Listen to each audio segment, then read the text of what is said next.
நம்ம இன்னைக்கு சிறுகீரை கூட்டு ரொம்ப டேஸ்டியாக எப்படி செய்கிறதுன்னு பார்க்க போகிறோம். கீரையே வேணான்னு சொல்கிறவங்க கூட இந்த மாதிரி நீங்கள் கூட்டு செஞ்சு கொடுத்தீங்கன்னா ரொம்ப விருப்பப்பட்டு சாப்பிடுவாங்க. இந்த கூட்டை நம்ம சைடிஷாக வச்சுக்கலாம், அப்படி இல்லைன்னா நல்லா சுட சுட ஒயிட் ரைஸில் போட்டு கூட சாப்பிட்டுக்கலாம். ரொம்ப டேஸ்டியாக இருக்கும். ஸோ இதே மெத்தடில் நீங்களும் செஞ்சு பாருங்கள். இப்போ வாங்க இந்த ரெசிபி எப்படி செய்கிறதுன்னு பார்க்கலாம். ஹாய் ஃப்ரெண்ட்ஸ், வணக்கம். என் பேர் Abhi. Welcome to Indian recipes Tamil. வீடியோக்குள்ளே போகிறதுக்கு முன்னாடி நம்ம சேனல் இந்தியன் ரெசிபீஸ் தமிழை சப்ஸ்கிரைப் பண்ணிக்கோங்க. கூட இருக்க பெல் சிம்பலையும் கிளிக் பண்ணிக்கோங்க.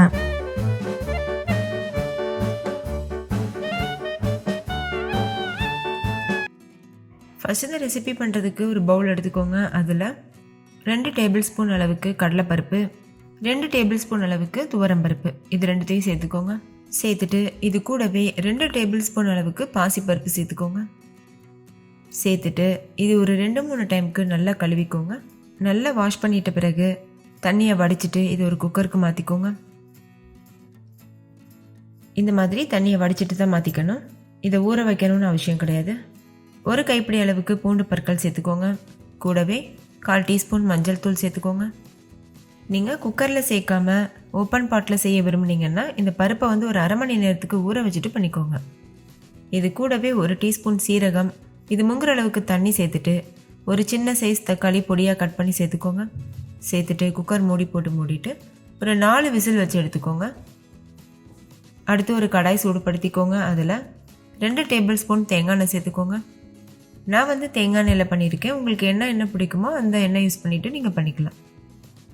எண்ணெய் நல்லா சூடானதுக்கப்புறமா இது கூட தாளிதம் சேர்க்கணும். கடுகு, உளுத்தம் பருப்பு, சீரகம் எல்லாம் ஒரு டீஸ்பூன் சேர்த்துக்கோங்க. 4-5 வரமிளகாய் சேர்த்துக்கோங்க. நான் குண்டு மிளகாய் சேர்த்துருக்கேன், நீங்கள் நீட்ட மிளகாய் கூட யூஸ் பண்ணிக்கலாம். சேர்த்துட்டு இது நல்லா மிக்ஸ் பண்ணிக்கோங்க.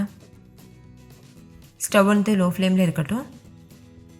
இது கூட ஒரு 1/4 டீஸ்பூன் அளவுக்கு பெருங்காயத்தூள் சேர்த்துக்கோங்க. பெருங்காயத்தூள் சேர்த்து பண்ணும்போது நல்ல மணமாக இருக்கும். கூடவே 1 கப் அளவுக்கு சின்ன வெங்காயம் தோல் உரிச்சிட்டு பொடியாக கட் பண்ணிவிட்டு சேர்த்துக்கோங்க. நீங்கள் பெரிய வெங்காயம் சேர்க்குறதா இருந்தால் 1 கப் அளவுக்கு பெரிய வெங்காயம் பொடியாக கட் பண்ணி சேர்த்துக்கோங்க. அதாவது ஒரு முழு பெரிய வெங்காயம் கட் பண்ணிவிட்டு சேர்த்துக்கோங்க.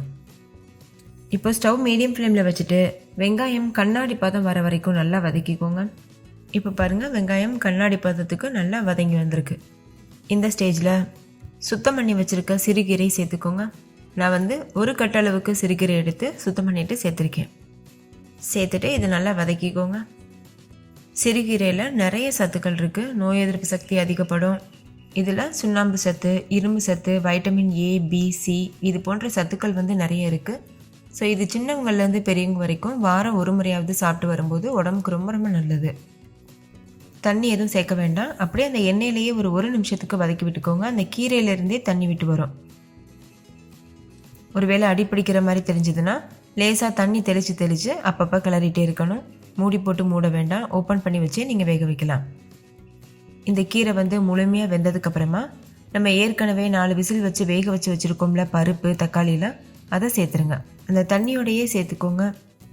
நான் குக்கரில் கொஞ்சமாக தண்ணி சேர்த்துட்டு அதை அலம்பிட்டும் சேர்த்துருக்கேன். சேர்த்து நல்லா மிக்ஸ் பண்ணிவிட்டு ஹை ஃப்ளேமில் வச்சு ஒரு 2 நிமிஷத்துக்கு கொதிக்க வச்சுக்கோங்க. நல்லா கொதி வந்ததுக்கப்புறமா இதை சர்வ் பண்ணிக்கலாம். இப்போ இதில் உப்பு சேர்த்துக்கோங்க. உப்பு சேர்த்து நல்லா மிக்ஸ் பண்ணிவிட்டு டேஸ்ட் பண்ணி பாருங்கள். கரெக்டாக இருந்தால் ஓகே, அப்படி இல்லைன்னா இன்னும் கொஞ்சம் சேர்த்துட்டு மிக்ஸ் பண்ணிக்கோங்க.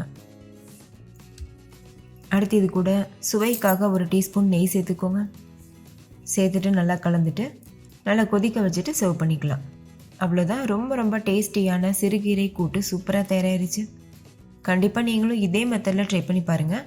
சின்ன குழந்தைங்க கூட கேட்டு வாங்கி சாப்பிடுவாங்க. அவ்வளோ டேஸ்டியாக இருக்கும். கீரையே பிடிக்காதுன்னு சொல்கிறவங்க கூட இந்த மாதிரி பொறுமையாக செஞ்சு கொடுத்தீங்கன்னா கேட்டு வாங்கி விருப்பப்பட்டு சாப்பிடுவாங்க. ஓகே, இந்த வீடியோ உங்கள் எல்லாருக்கும் ரொம்ப பிடிச்சிருக்கும் நம்புகிறேன். பிடிச்சிருந்தா லைக் பண்ணுங்கள், உங்கள் ஃப்ரெண்ட்ஸ் கூட ஷேர் பண்ணுங்கள். நீங்களும் செஞ்சு பார்த்துட்டு டேஸ்ட் எப்படி இருந்ததுன்னு கமெண்ட்டில் சொல்லுங்கள். தேங்க்யூ, பாய்.